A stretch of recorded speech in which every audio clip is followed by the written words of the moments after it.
Good morning, good afternoon, good evening, wherever you are in the world, and welcome to episode 34, I think, of the ESG Show. And today we're talking about using technology and data to help manage your ESG.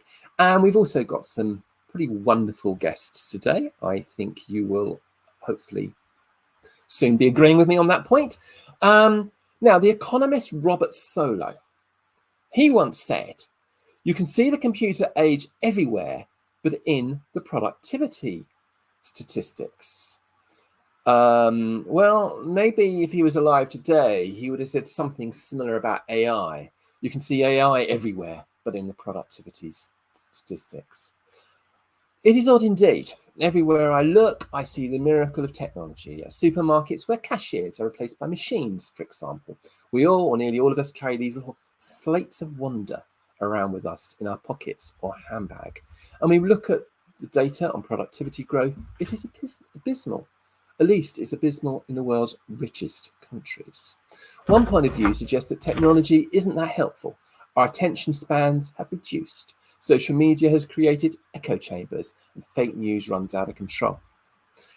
On the other hand, when Robert Solow made his comment, it was quite early on in the story of computers, around 1987. Half a decade or so later, productivity growth did indeed surge, and I wonder whether we're making a similar mistake with AI. Is AI overhyped? Yes, of course it is.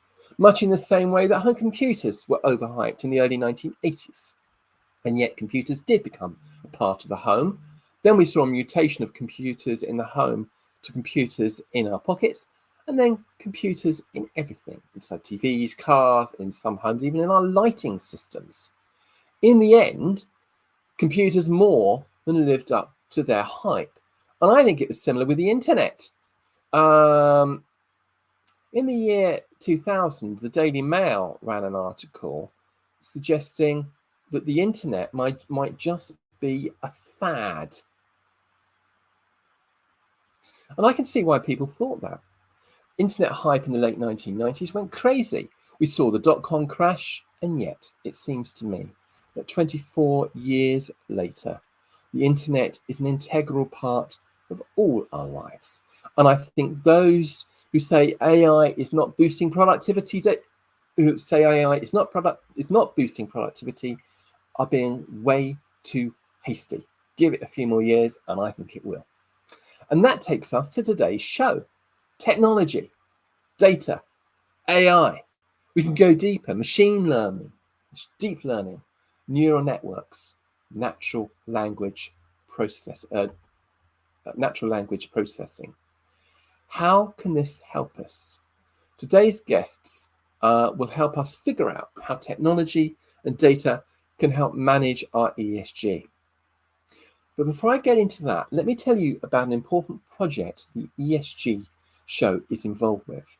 Next month, we're going to be exploring the intersection of ESG and cybersecurity in some depth. On May the 15th, we're doing a show on the topic. And on May the 23rd, we're collaborating with the organisers of an in-person event, ESG through a cyber lens. The event is on May the 23rd in Plymouth on the southwest coast of Cornwall. And by the way, for good or for bad, I will be speaking and hosting a few of the sessions, which I'm kind of looking forward to. Actually, be nice to get out and get away from this computer. Anyway, the ESG through a cyber lens is the first event of its kind, and it seeks to understand the deep-rooted connection between ESG and an organization's cyber posture, its company culture around cybersecurity. With digital so integral to achieving almost all ESG goals, it's critical to understand how these two things connect. As it happens in the UK, the government is in the final phases of a consultation around a new directive of cyber governance, which will make it even more clear that company directors are responsible for their company's cyber posture as they are their fiduciary duties. The UK government's lead for this new code of practice will be keynoting this event. The event is split into 3 sessions. So you can focus on the areas that you need most help understanding, with each building on the other with talks and panels. The first session will talk you through the fundamental connection points between cyber and ESG. The second session will dive deeply into governance, and the final session will be looking at the connections between cyber and ESG to provide audience insight into ideas and thoughts for how to strengthen their ESG approaches through cyber. But if you can't attend the event in Cornwall, then never fear, because we are also going to be broadcasting it. We're going to be broadcasting it live as part of the ESG show on the 23rd of May. The 3 sessions, one after the other. So please sign up if you want to watch that, what should be a very interesting event. Anyway, that's enough about that. Let's meet today's guests. And today on the ESG show, I'm joined by Sue Bonney. Hello, Sue. Hello. How are you today? I'm good. Thank you very much. Nice to be back. Nice to be back indeed. So Sue is the forward-thinking leader with nearly 4 decades of experience in the corporate world. Until recently, she's the vice chair of KPMG UK and its head of ESG. I'll say it in the end.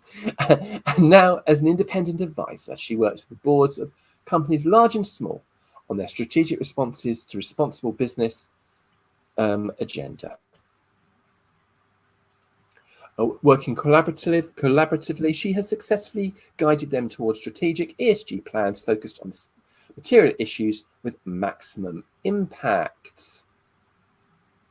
She's also on the advisory board of a number of ESG-related startups and scale-ups, including RIM Sustainability, a company with a suite of AI-powered technologies dedicated to democratizing sustainability. So, Sue, what does democratizing sustainability mean? And what has that got to do with AI? What's that got to do with it? So look, I think sometimes it seems like sustainability is the domain of the big guys, the big corporations. They set the headline grabbing carbon zero targets and so on, and they have the big in-house teams who can work really hard to make those sustainability pledges happen. But as part of that, what they do is they lean heavily into their supply chain, and then it's the smaller and the medium-sized companies who are there to pick up the slack. You know, they might have to invest to make their plastic packaging recyclable, or they might have to make sure there's no human slavery in their own supply chain, and then they have to report on a load of that stuff. And those businesses absolutely don't have the big in-house sustainability resources to deal with that extra burden. So it needs to be democratized. Okay, fine, all right. So I'll be voting for that then. So can you tell me a little bit about RIM? Yeah, so RIM has that as its kind of mission, if you like, and really what it does is it has a suite of tools which are powered by AI, and they work specifically. I would work with bigger organisations too, but specifically their mission is around those smaller and medium-sized companies, and the AI helps them with their data, with benchmarking where they are against the competition, with assessing their carbon footprint, and then how they report that to all the different stakeholders. So it's essentially like their own AI-driven in-house sustainability resource. So very democratic. Okay, thanks for that. And finally, can you try and help set the scene for us? So yeah. There we are. A big, massive question. I'm going to give you 45 seconds to answer it because I'm mean. How does technology relate to ESG? Okay, right, 45 seconds and counting. So we discussed before that when you set your ESG strategy, you have to think across all of the E, the S, and the G, and that critically you have to do that across all the different bits of the business, and think about risks and opportunities in each one. And it's stating the obvious to say that technology today, look at your first thing, technology today is absolutely integral to every single part of the business. So the relation, the art, if you like, is to think about that tech piece as you do your ESG scan. So Where is technology creating a problem? Maybe, maybe the carbon footprint of all those servers that you've got. But also, where is it creating opportunity? So maybe helping you track the provenance in your supply chain. And I guess in the course of the show, we'll come back to some more specific examples like that. Okay, thank you, Sue. And so Sue will be joining us again shortly. But now I'm going to turn to Shandini. Hello, Shandini. Hello. How are you today? I'm good. How are you? I'm excellent, thank you. And whereabouts in the world are you today? I am in London today. Oh, you're in London. Every time I speak to you, you're somewhere different. Yes, this is my London week, so. Right. Okay. Okay, so Shandini is, let me just call up her profile, if you just bear with me. So Shandini is the founder of Alquan. And she's and her kind of background very much ties in with the theme of today's show, because Shandini is a specialist because Alquan transforms the way organizations extract meaning and insight from noise. They leverage ML, machine learning, and NLP. Is that? I think I said it wrong earlier. I said natural language. I don't think it is natural, is it? It's something else, or is it? NLP is natural language processing. Oh, it is natural. Oh, yeah. My memory was tricking me. Something was telling me it was something else. To collect unstructured data and give it structure, so they can generate clean, curated, and impactful insights significantly faster. And Alquan was lauded as the hottest fintech startup in Europe by the Europa Awards. So, Shandini, I saw a photograph of you recently standing in front of 10 Downing Street. Yes. Congratulations about that. What was that all about? The UK government, especially the Minister for Small Businesses and Enterprises, was running a roundtable along with the special advisor to the Prime Minister for Business, and they just wanted to invite entrepreneurs across all stages, from small startups like us to more seasoned entrepreneurs who've had a couple of exits, to just understand what the fundraising environment was like, what challenges we faced to scaling up a business, what is it that was available in the United States, for example, that wasn't available in the UK. Overall, how could UK foster a better environment for entrepreneurship, encourage founders, and encourage building of big businesses? It was besides the fact that being in Downing Street is surreal, overall the fact that the government, invites people who actually face these problems and is listening to them was quite encouraging. Okay, thank you for that. So now, I mean, I think I've known you for a couple of years. I think it was the first time we met. I think about 2 years ago, and I think the Alquan story is quite interesting. So what were you doing before Alquan, and what was the inspiration that led you to the foundation of this company? I used to work for a fund in Chicago, actually. I traded arbitrage strategies for them. So my background is from public markets investing. And the team that I was with, we had a very big data budget, like any team, any of these teams would. And as long as we could make a case for why some data set would help us make better decisions, we would buy it. But we very quickly got into a situation where we had way more information to look at than we had bandwidth in a day. And our solution at the time used to be just hire more people, hire more analysts. The analysts will look at the data. They will get whatever information you want out of that data. But we realized, or at least I felt like I was constantly reading and everyone on my team was constantly reading, and we just couldn't get through everything. And at the same time, a lot of what we were reading felt like it was not that useful. A lot of it was duplicate of each other. So there was something very obviously broken in the way we were dealing with data and information. And it felt like there were better ways to do it. There were better ways to solve the problem of going through lots of unstructured data than using people to do it. And also people shouldn't be doing it. They're like qualified for much better tasks than just reading noisy reports and noisy news. So that was the motivation behind starting Alquan. In a world of potentially unlimited unstructured data, which is only going to keep going up, and a lot of it is quite complex, messy, noisy, how do you optimize your information flow? How do you make sure that the information that is actually useful and relevant to you you can get to it as quickly and cost effectively as possible. And that's what we do now at Oakmont. Okay, thank you. And how's it going? I get the impression in the 2 years that I've known you, things have moved on quite a lot. They have. I think when we met in 2022, we had just launched the product. And obviously lots has happened in the space of AI and machine learning in the last year. I don't need to tell anyone about that. And for us as well, that I think that has led to massive tailwinds for the business. We sell to some of the largest financial institutions now. We solve very mission critical workflows for them. Wherever we see there is a need for a human today to look through a lot of unstructured data to extract insights to make a decision. It could be in ESG, it could be in compliance, it could be in risk, it could be investment research. There's a story, I will talk about that. It could be investment research.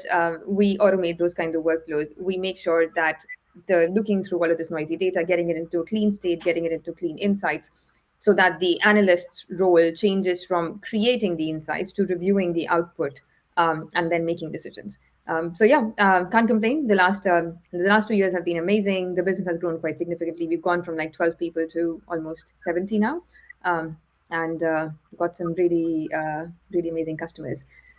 Also, that sign, Michael, is I think what is even more funny is I didn't buy it myself because that would be quite weird. We had Secret Santa at the office and somebody gave that to me. So I don't know what that says about me, but well, maybe they were telling you something. Who knows? Okay, thanks for that, Shantini. So shall we get sort of into the meat of a bit of today's show? Can you, first of all, let's define a few terms. So what's ML and what's NLP and how do they relate to AI? Yeah. And I think that's important because people tend to use those terms interchangeably and they sort of get thrown around without like a very clear meaning. So machine learning and NLP are almost subfields under AI, right? AI is this broad, all-encompassing term which focuses on basically creating systems, creating machines that can perform tasks that typically require human intelligence. So you somehow train a machine, you train code, you train an algorithm to learn patterns, to basically pattern recognize, to learn sequences that human would perform, and then on those repetitive tasks, which are basically pattern based, you train a machine to do it. That's artificial intelligence. This could be anything from like reasoning, perception, problem solving, language understanding, and so on. Now, machine learning and natural language processing are subparts of AI. So machine learning is that subset which involves training algorithms to make decisions or predictions based on data. So specifically, you will have a lot of data. That data, what we call supervised learning, you will have a lot of data. That data can be used to make a prediction or take a decision. You will have a lot of label data sets that will say from this data, this is the decision that a human would have made. And then you will teach an algorithm to learn that pattern, and that is machine learning. And then natural language processing is another subset of AI, which sort of overlaps with machine learning, which specifically relates to understanding natural language or understanding text. So that subset of machine learning where the data that you're looking at is textual data, which is a natural language, and developing then the understanding of look through this data to come up with some insights, to come up with some knowledge, that is natural language processing. So machine learning and natural language processing are basically applications of AI. Okay, thanks for that. And thank you everybody for your comments, by the way. You don't know how good it is to see people commenting. It makes it means a lot, actually. So thanks very, very much for that. And we've had a question for you as well. Does your system integrate with SAP or cloud, and is it cloud friendly? We are cloud friendly, so we are on the cloud, and we have a bunch of native integrations already. I don't believe, I will have to check with my product team, that we integrate with SAP at the moment. But if we don't, it's probably on the product roadmap. And if you have a specific use case, I'm happy to chat and pull that up on our roadmap. Okay, thank you for that. So can we cut to the chase? We are 21 minutes into the show. We should be 15 minutes into. We're already 6 minutes behind. I want to ask you the key question. Something rather important is lying hidden, and I think your company knows. I think you know how to find it. What is it that's lying hidden? and what can Aquan do about it? Yeah. So in terms of the customers that we work with, we work exclusively with financial services, and they have one of three priorities. Two of them are either identify opportunities before the rest of the market can, or identify risks before they cause a permanent damage to capital. Both of those require finding the unobvious. Both of them require finding the unknown unknowns. And the challenge there is how, when you have so much data and you know there is something, like you said, there is lying hidden, how do you, and you don't even know what you're looking for, you just know that there is a risk there, or you know there's an opportunity there, but you don't know what it is. How do you find it? And that's really where AI or machine learning and the ability of AI to process large volumes of data at scale and extract insights can be really helpful. So I'll give you an example, and I'll give you an example in the context of ESG. The US passed the Uyghur Forced Labor Prevention Act, which meant that you couldn't be doing business with any company that had supply chains in Xinjiang and that had an incidental or confirmed case of forced labor. That extends to your supply chains. Now, if you're an asset manager and you're investing in a company, you can look at the company and you can look at the company operations, and you can do that quite easily to say this company doesn't have any exposure to the Xinjiang region in China. But what do you do if you're investing in you're an infrastructure investor, you're investing in a renewable farm, and they have sourced solar panels, and those solar panels have used some solar chips, and those solar chips have used polysilicon that has been made in Xinjiang? How would you know that? How would you even know that could be an exposure that you could be holding in your portfolio? Those are the kinds of unknown unknowns that, because AI can very quickly process not just the company, but its entire, create its entire ecosystem, quickly process its entire ecosystem and show you what those risks are. It helps you find those unknown unknowns. So AI is a bit like Donald Rumsfeld then. It's good at finding, it knows about unknown unknowns. He's the one who started that phase, yes. Yeah, okay. Thanks for that, Shandini. I think we're going to, thank you for that. Please join us again shortly. I need to bring in Assad now. Hello, Assad. Hi, Michael. How are you today, and where are you dialing in from today? I'm doing good. I'm also in London today. Okay, I think we've got a few household people from London today, or near London. Oh, we've got one person from the Netherlands. So Assad Ansari is the founder and managing partner at Mayfair IT Consultancy. Just pull his profile up.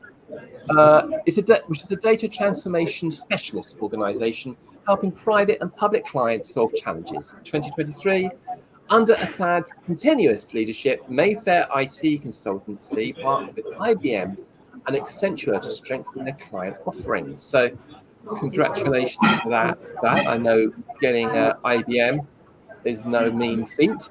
Away from business, Assad is a freeman for the City of London and the youngest Asian board member with the Royal Air Force Museums, working on a regeneration programme at the Cotswold site in the West Midlands, a board member for the Ministry of Defence Interface and Communications Committee, and advisor to the Foreign Commonwealth and Development Office, the UK Pakistan Advisory Council, and a British Asian Trust supporter. So, I think you've done a lot of work with AI as well. Is that right? As an organisation, Michael, we have worked across a number of different industries. And in terms of AI, it's been lots of low-code, no-code implementation work that we've done with various clients. Okay. And I think you're a big advocate of data, big data. And I think there's a lot of data which is currently too hard to get at, which I guess is another way of putting a sort of a compression of the data, something hidden. How do you advise organizations to get at those hidden nuggets within their data? I think I'll echo what Chandni was mentioning earlier, and I'll add to that saying it's a bit of a case of if you put bad data in, you're going to get bad outputs.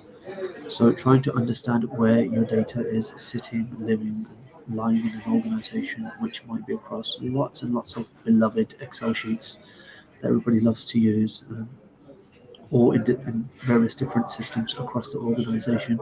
I think it's getting an understanding of that before you're able to actually make use of it. Okay. Thanks for that, Assad. So Assad will be joining us again shortly. And now also joining us on the show is Steve. Steve returning. Steve was on the show last week as well, or 2 weeks ago, in fact. Yeah, good to be back. Yeah, bit of a story about the ESG show 2 weeks ago. I went out and celebrated after the show by treating myself to a KFC, and I felt rotten ever since. So there you go. So anyway, so Steve, good to have you back. Steve Solow is the founder of CCS, a provider of ISO consultancy, cybersecurity consultancy, and risk management solutions. His expertise in enhancing security postures and operational effectiveness aligns seamlessly with environmental, social, and governance principles. As an ISO 9001 and Cyber Essentials certified company, CCS, under Steve's leadership, delivers tailored solutions to businesses of all sizes by focusing on reducing risks and driving better business performance. And CCS contributes to sustainable practices and responsible governance within the industry. Recognized for his innovative approach to cybersecurity and risk management, Steve garners praise for aligning organizational strategies with ESG goals. As the industry evolves, Steve remains dedicated to guiding organizations toward a more secure, resilient, and socially responsible future.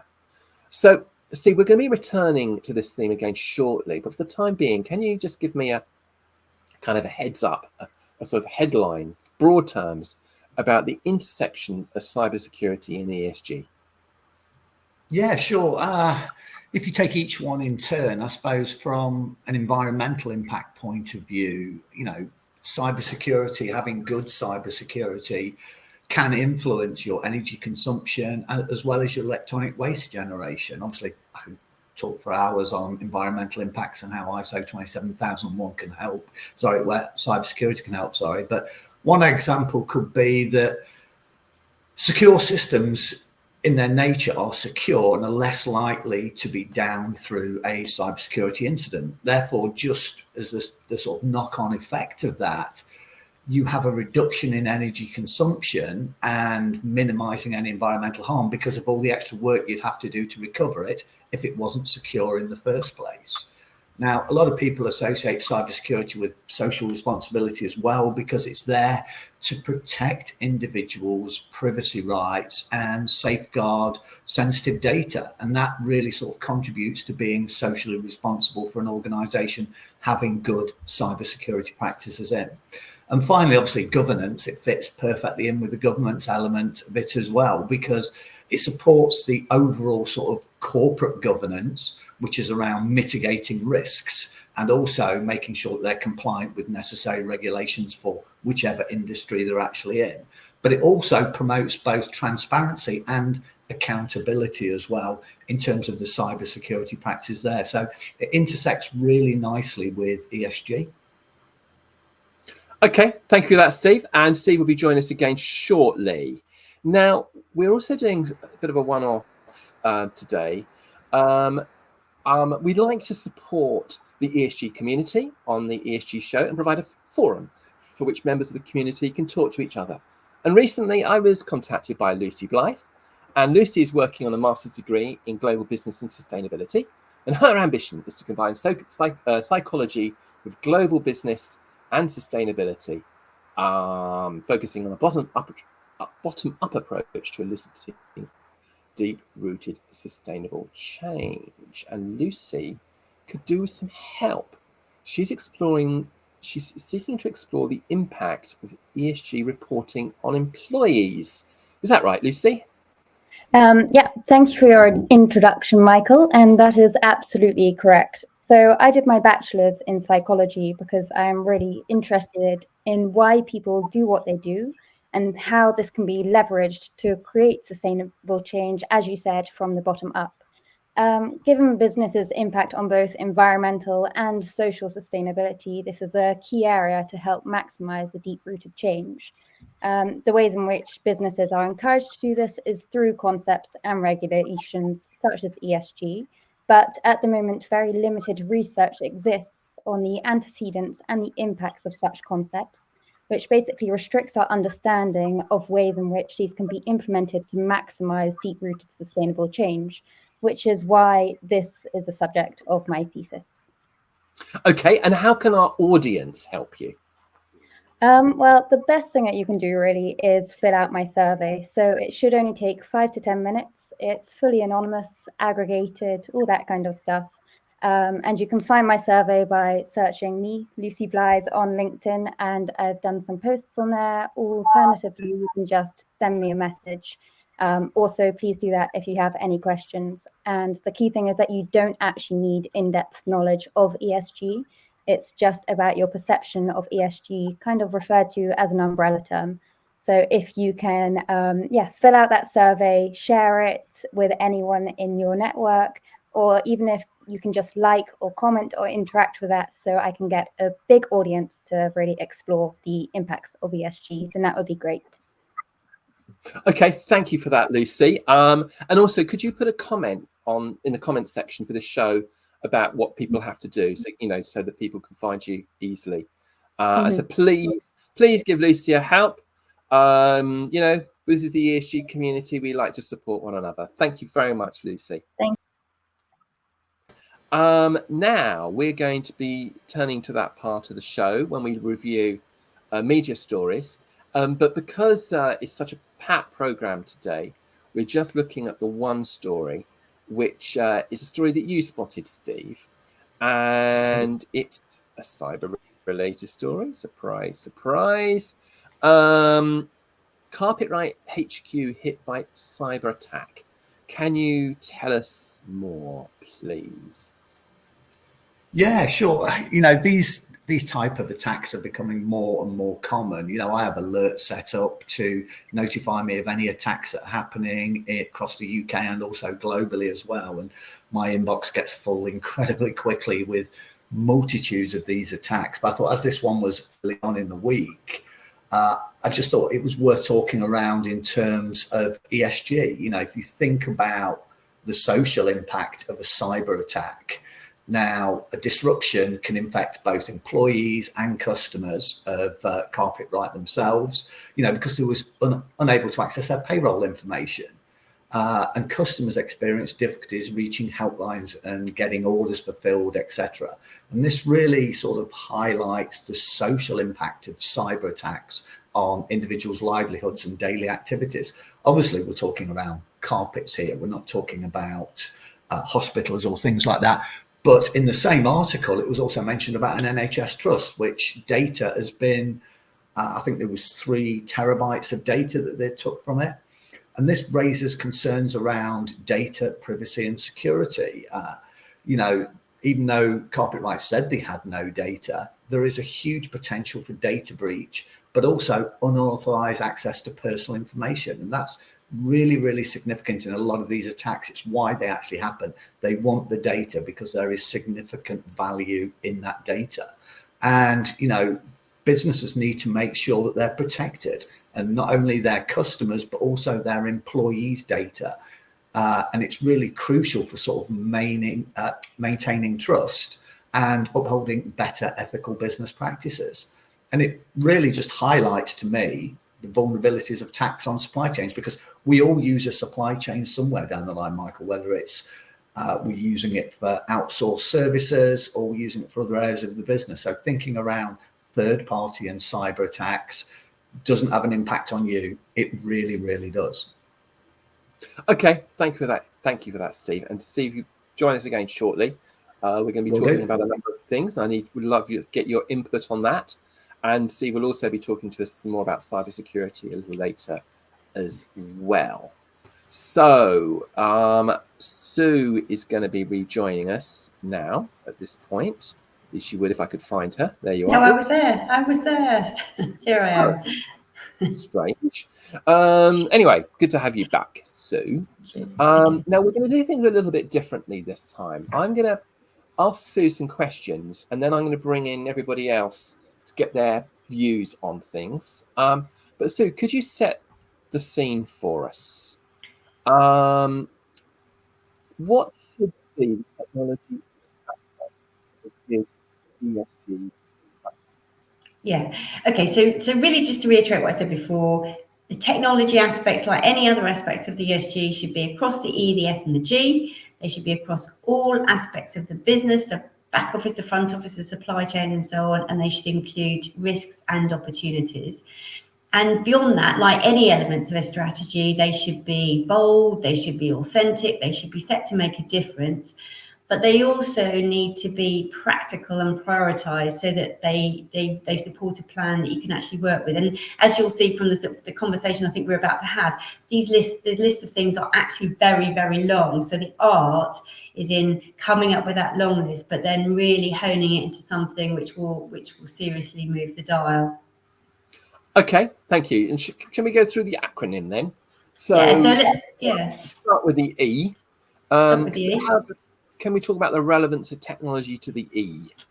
So as I say, there are masses of these examples. So I was going to throw out a few, and then I'm sure others will add many. So we've already had some examples. So on the E, on the opportunity perspective, you can reduce your carbon footprint by holding more meetings virtually, and you save on your business travel. Differently, there are technologies which preserve fresh produce for longer, so it cuts down on food waste. And then again, differently, there are technologies, and Chandini alluded to them, which help you measure and track the carbon in your supply chain. So very different aspects. And then from a risk perspective, I always think you get nothing for nothing. So things like large servers can add drastically to your carbon footprint. So it's not a sort of zero sum. And we all know the story about electric cars, which have all their upsides, but then they've got batteries which create their own problems at the end of their lives. So just some thoughts there.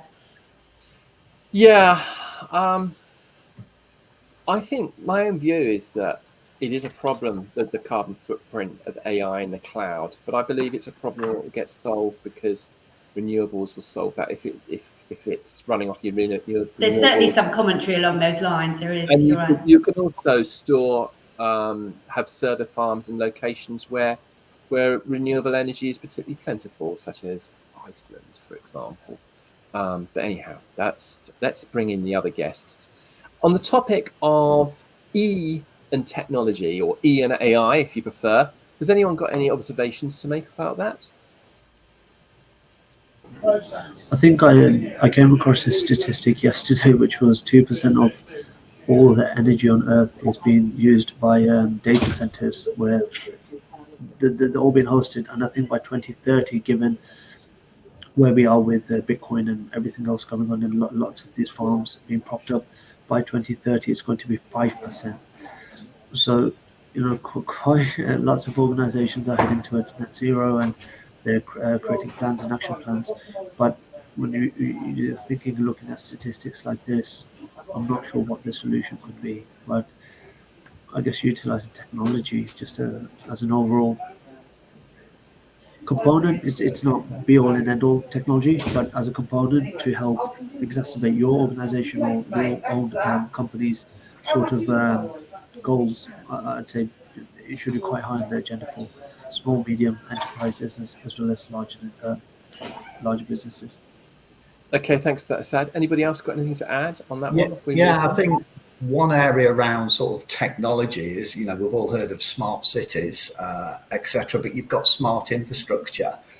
Once you start bringing in IoT devices, so you can look and analyze and monitor energy use, resource usage in buildings, transportation systems, industrial facilities, this can really help improve efficiencies, can reduce waste, and will lower the environmental impact. There's lots of other types of technology, eco-friendly innovations, as well as, we've mentioned about renewables. So there are some really clever technologies out there that can help from a sort of environmental point of view, but they require investment and also require a lot of thought into, is it going to give me the value and the benefits that I expect?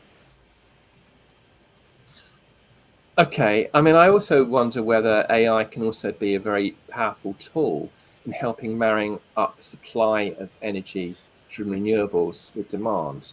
So, for example, in due course, the AI will know that tomorrow afternoon, for example, the weather conditions might be just right for renewables.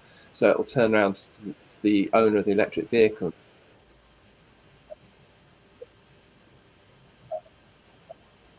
We've lost you, Michael. I think we lost you. Oh, you're back. You're back. And you're gone again. Okay. Can you hear me now? Yeah. Yes. All right. Oh, very strange. Okay. Anybody else got anything to add to that? I think I don't want to take up too much time, but one thing that I just want to say is when we talk of environment, we generally tend to focus on carbon, like 90% focus on carbon, but there are many other ways in which we, as humans and as businesses, are impacting the environment. Deforestation, for example, marine ecosystems, and I think when we talk about our environmental impact, it's important to look at the collective impact across the environment, so, for example, there is also criticism for certain renewables, like wind turbines. What happens when the wind turbines, you can't recycle them today? So what does the waste management for that look like? What does recycling for that look like? And then what is the down the life, the full life cycle impact of the technology? So yeah, the only final comment I would say is E is about more than just carbon. There's lots of other things that encompass the E, and anytime we look at technology, we need to consider the full life cycle impact of the technology. Sure. Okay. And what about the S? Sue, back to you. Okay. Well, again, just a couple of starters for 10. One, actually, Shandini referenced earlier on, this kind of idea of technology helping you track through your supply chain so that you can certify the provenance and you can guard against things like human slavery and so on in that. And another one, you can use technologies to democratize your product. Going back to the conversation earlier on, by reaching more people through making your product more affordable, or creating platforms where people can access it freely or whatever. So that kind of aspect on the opportunity side. On the risks, there's, say you're a gambling company, is your gambling app designed to safeguard gambling addicts, or are you actually making it too easy and you're adding to a social problem there? And just more holistically, as you harness tech and AI in particular into your business, how is that impacting on your organization? Is it potentially putting people out of jobs? And if it is, then what are you doing about that aspect? Okay. Anybody want to come in on that? I think I have lots of thoughts on S and how technology can help. The biggest one, obviously, being a lot, especially for developed countries, the social issues tend to be hidden in the supply chain. A company can appear really good on surface, but when you start to dig one level and two levels deep, that's really when issues start to appear. Without naming any companies, there are many examples of consumer brands where the company has a sustainable branding, but then when you start to look at where the company's supply chain is, how the workers are treated, and even in its first order supply chain, that starts to become quite problematic. And those are the kinds of things that technology can help with. The second one is addressing issues within an organization. I have a friend who runs a really interesting company where they plug in directly to your company's payroll data, and from that you can glean a lot of social S-type characteristics about the company. What does the diversity in different roles look like? What does the gender pay gap in the company look like? Do you actually practice double-blind recruitment? I think there's S, especially because it pertains to humans. There is a lot of data that is out there that you can use technology to start not just getting insights, but then also start actioning certain improvements. Okay, thank you for that. And now we turn to the G. G for governance. Sue, back to you. G for governance. So I suppose some of the obvious things there. So just literally basic automation of processes, procedures, audit trails, and so on, so that you really robustly protect the business and you can track what you're doing and you can meet your reporting and compliance requirements. And the whole thing about protecting, I mean, the flip of what Stu's been talking about, the whole thing about protecting confidential data. But then on the flip side, there is the whole cyber thing, which I won't talk to because we have. But then again, this kind of ethics and risks of using AI. We're talking about the opportunities and the positives, but where does it take you in terms of plagiarism and copyright? Where does it take you in terms of culture, if you have a particular a set of values and so on in the organization, and how does AI play into or even influence that, and sort of working through that piece, I think, is really interesting.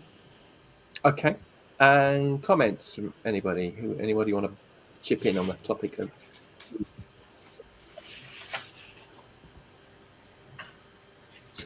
Okay.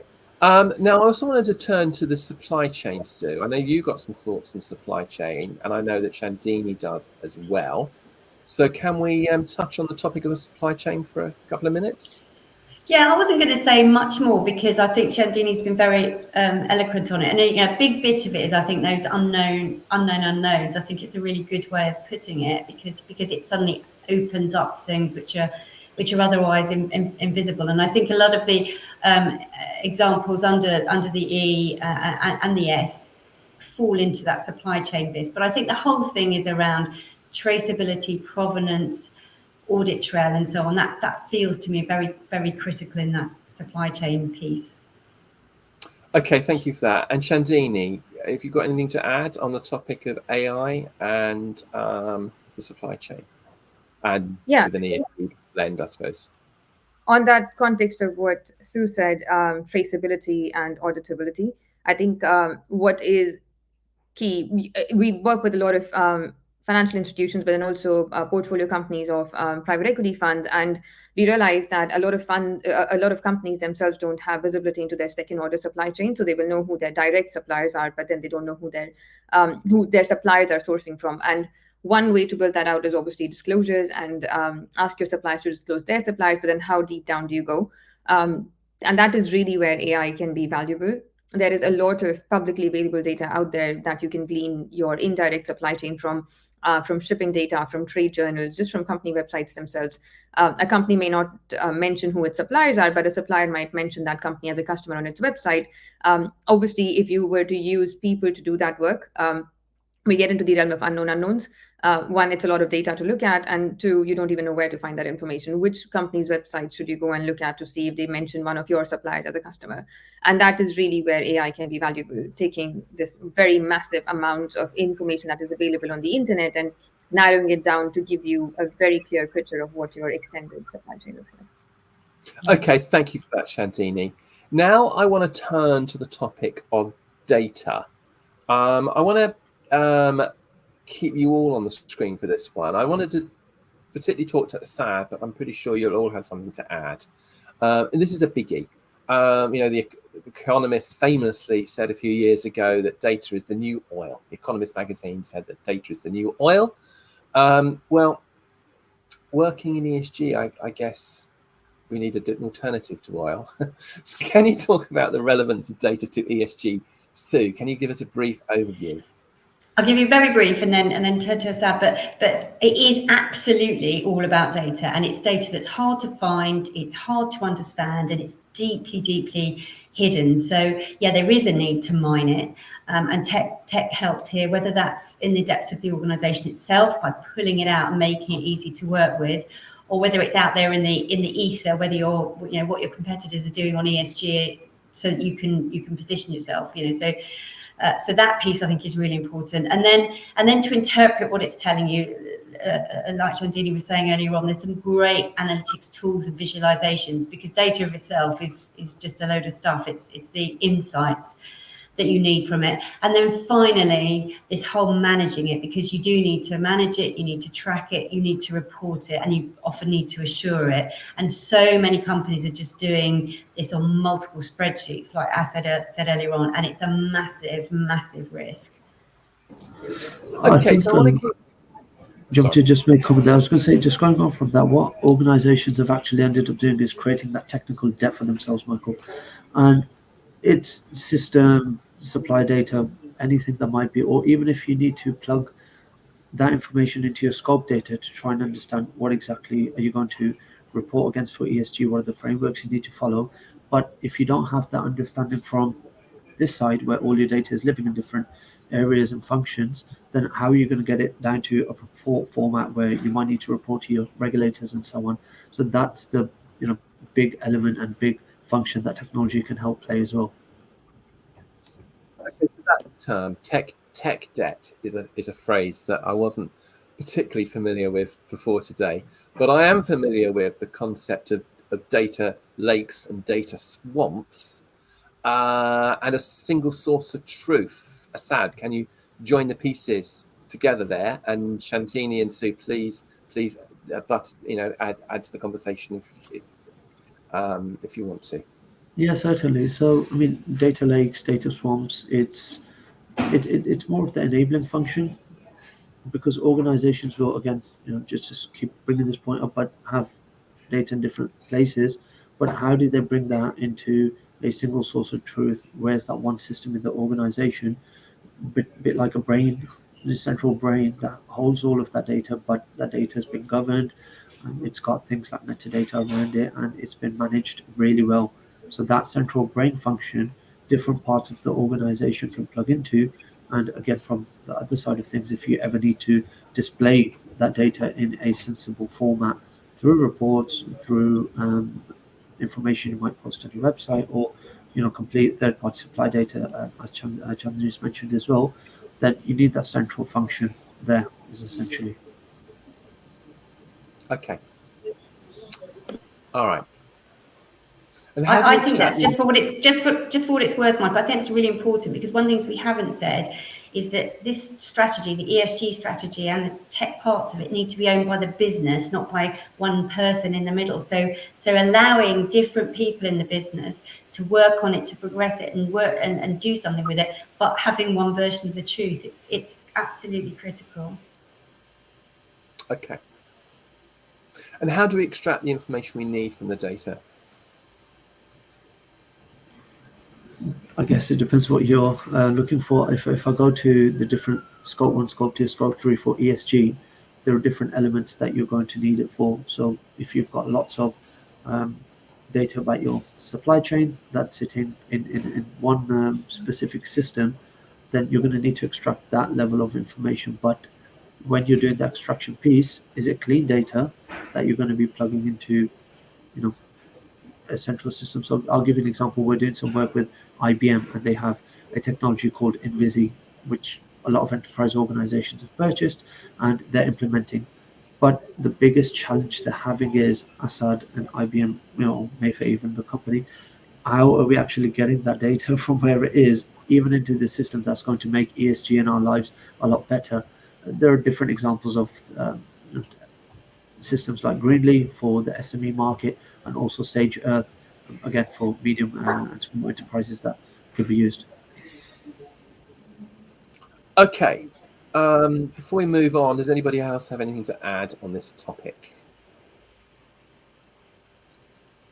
Okay. So I think what we'll do is, if you could all join us again in a few minutes, or rather, I'll bring you back in a few minutes. I want to have a chat with Steve shortly, for a short while, about ESG and cyber. Steve, how can cybersecurity help the environment?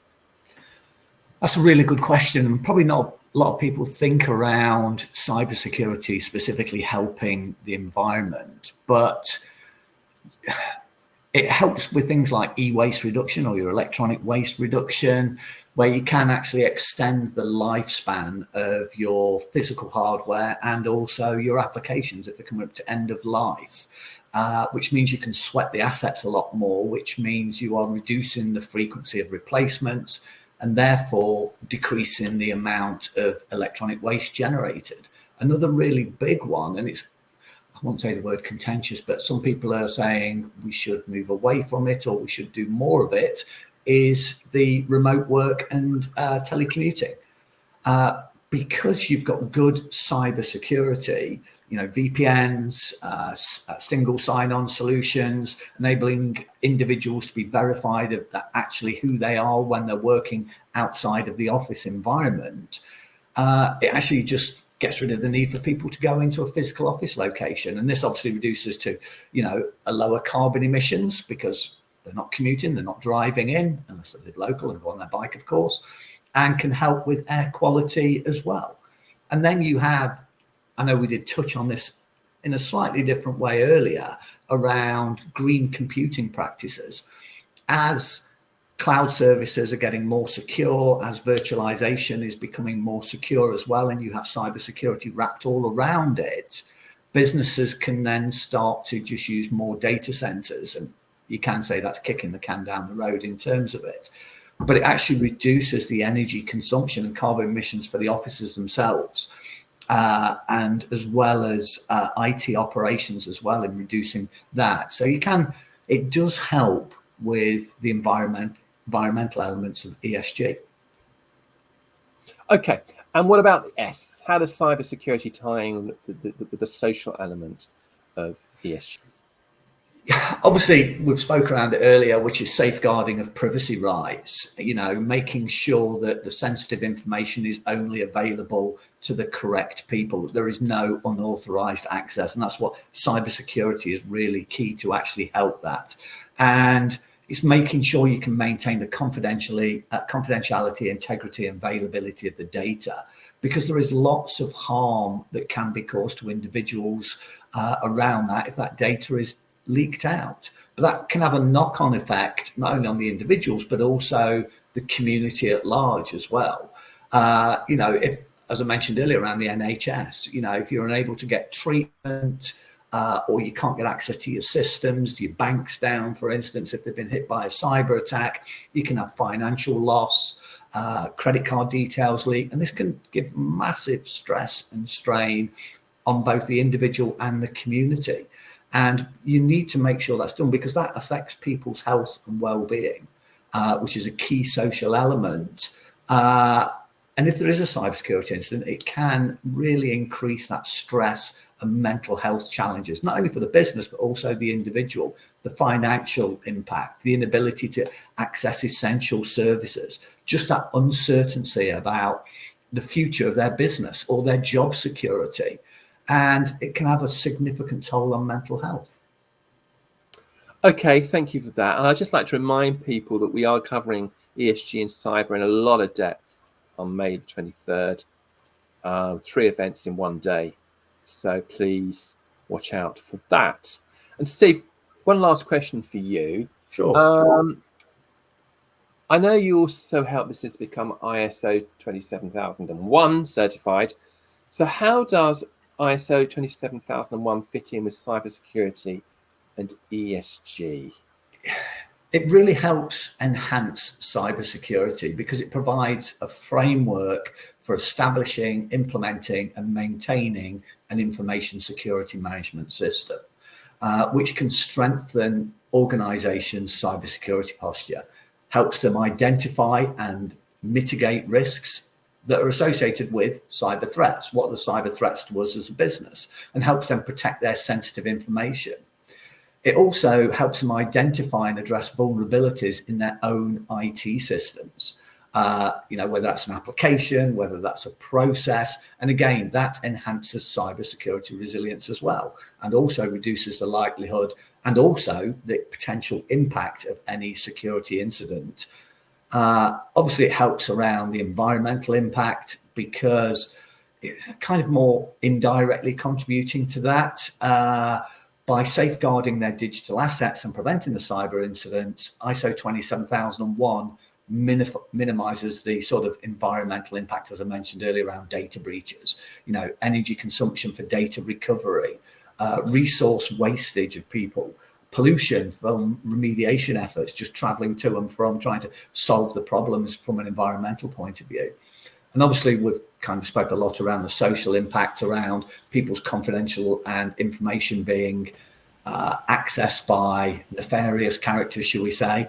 But having good social responsibility in ISO 27001 and also aligns with ESG and cybersecurity really sort of fosters that responsible for safeguarding the stakeholders' interest. And that might be yourself as a business, the individual, the customers, the employees, partners, investors, And that gets around to sort of, I suppose, the social and economic consequences of cyber threats and data breaches. And then governance is easy. You've got good governance. You've got processes and procedures documented. People know what they need to do. They know how the organization operates from a cyber security point of view. So having ISO 27001 helps with the cyber security and also obviously the elements of ESG that we sort of covered in the previous sort of couple of questions. Okay, thank you for that, Steve. No worries. If you could just, I've got a few questions. I want to try and deal with them, but as quickly as possible, and then we'll finish. We've had this one question from a LinkedIn user: machine language usage, NLP, that we can leverage for ESG metrics, evaluation, data gathering, and reporting. Some examples would be helpful. Has anyone got any examples that they can throw in at this point? So they mentioned RAG, which is retrieval augmented generation, which is actually what we use at Oakmont to build our solution. And what retrieval augmented generation or RAG is you combine the newer technology of generative AI or large language models with the older technologies that we of retrieval systems, search systems. So something like a Google search, you search for a query, you search for a question, it looks through a lot of data, but then really narrows it down specifically to the data points that contain the answer to the query that you asked. But then you feed, instead of just reading through the links that come up like you would in Google, you feed that data into a large language model, into something like similar to a ChatGPT, and that summarizes all of that data for you and gives you a response. So that's RAG. RAG's hugely beneficial because it brings you the efficiency and all of the productivity gains that large language models provide. So you don't have to read through every data point. But because you're forcing data into a large language model, it also avoids the problem of hallucination. A large language model just coming up with an answer that just saying something that it thinks is a good answer versus being forced to say only answer from these credible data points. We use RAG heavily, and particularly the question of ESG, where RAG can be hugely beneficial is when you have a lot of unstructured data that is reported by the organization, but then you also have a lot of third-party data. Then one, it can be used to answer questions like, what is this organization's scope 1, scope 2, scope 3 emissions, their gender pay gap, what is their impact on the environment like, why is this company good for the environment, good for the society, how does it impact the or further the UN SDGs? That's one. But the second and the more interesting application is it can be used to catch greenwashing. When a company reports certain metrics, but then you have all of this incidental third-party data that conflicts it, you can catch that very easily with RAG because you can take a topic, let's say social issues, you can say you can chuck what the company is saying, but you can also chuck all the third-party data you have and say, tell me the discrepancies. What is the company not saying? Or what is the company saying that is contradictory to the proof on the ground? Okay, thank you.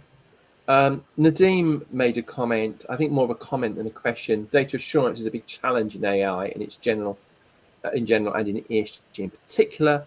Even data provided internally can be prone to risk and can skew the analysis, which I think is right. And if anyone has anything to add to that, please do. But failing that, we do have a question from another LinkedIn user. Can you use the solution to find, this is for you, Shandini. Can you use your solution to find opportunities for generating carbon credits? But maybe this is a more general question, really, about AI in general. Can it be used to find opportunities for generating carbon credits? I mean, the short answer is yes, and without taking too much time, everything that I described about using AI and RAG, it's just the question that you're asking of it, or the query that you're running. The idea is you take a lot of data. In this case, you will specifically point your question at help me identify where the biggest opportunities for carbon credits are. I know I've talked about it a lot, so I don't want to take too much time on this show, but I'm happy to answer if you send me that direct question. I'm happy to answer it. Okay. All right. So we've had a few questions from, not so much questions, observations from Michael Wagner, who seems to have got his WFT and WTF mixed up, which I think is quite amusing. I think possibly that was we did that deliberately. I think we're just at the end now. Perhaps I could give you all 30 seconds to sum up anything in particular. Is there an important message that you've got for our audience? Steve, you're in the order that I'm looking at, you're the one next to me, so I'll ask you to go first. Yeah, I suppose. Sorry, I thought my dog was going to start barking manically then, but no. I think I'd like to just get across the point that, cybersecurity shouldn't be seen as being scary to people, or having good information security governance implemented shouldn't seem scary to individuals. Having good cyber and good governance within there can contribute to ESG in a whole raft of significant ways. And businesses need to be mindful of the support that they can actually get out there from industries, from forums, from other groups, from individuals like here on the panel, and that, we're here to help. Okay, thank you, Steve. Sue, over to you. I would say you can see from the richness of the conversation, technology has its own risks and opportunities in the ESG agenda, which need to be dealt with, as part of an overall analysis. But also, you can also see how technology is a massive enabler for this agenda, massively around the obligations, the risk management, the reporting, and even the assurance of what's being said. And so I think it has to be front and centre of any strategy, and certainly a democratic one. Going back to democratising earlier on. Okay, nice for you to finish on the note of democratising. Shandini, what about you? Yeah, I think since we're on the topic of technology and ESG, I'd say AI gives investors a way to manage ESG risks in a way that aligns with their priorities. You can eliminate greenwashing and is a far better alternative to using ESG scores. We've relied on ESG scores as a way to assess companies because this kind of thing, processing unstructured data into structured insight wasn't possible with traditional software tools, which means when you wanted to quickly assess a business and you didn't have a way to look through all of the data disclosed by the business and everything that's written about it in third party, you just had to fall back on scores. But now that we have a way to do it, because AI is perfectly suited to do things like this, I strongly recommend looking at ESG from ground up, from first principles analysis instead of relying on scores. Thank you for that, Shandini. And Asad, I'm going to give you the last word. Sure, thanks, Michael. I think I'd like to highlight the fact that if you're on this journey for your organization, regardless of any industry or sector, you need to understand your strategic framework first. And lots of organizations will have that already, but revisiting it often, even when you've got a project or program in flight, would be extremely helpful, because that's going to bring an integration for your disparate systems that you have out there. And I'd also highlight the fact that you need to manage cultural barriers, because ESG is a positive shift for organizations, and you need that buy-in from different data owners, your leaders within the organization, technology and business, as we mentioned earlier, but also the day-to-day users who are going to be looking at the information, looking at the data, and actually feeding back up to your reporting, your framework that's needed. So, technology is an enabler, AI is an enabler. It's just good to have that training and cultural understanding done within an organization to embrace it. Thank you for that, Asad. Perhaps I'll leave you with the words of the chess player Garry Kasparov, who once said, "Technology is the reason why people are alive to complain about technology." But thank you very much, everybody. Hope you enjoyed the show today. Thank you, and goodbye. And thank you to the guests today, Steve, Asad, Steve, Shandini, and Sue. Thank you very much.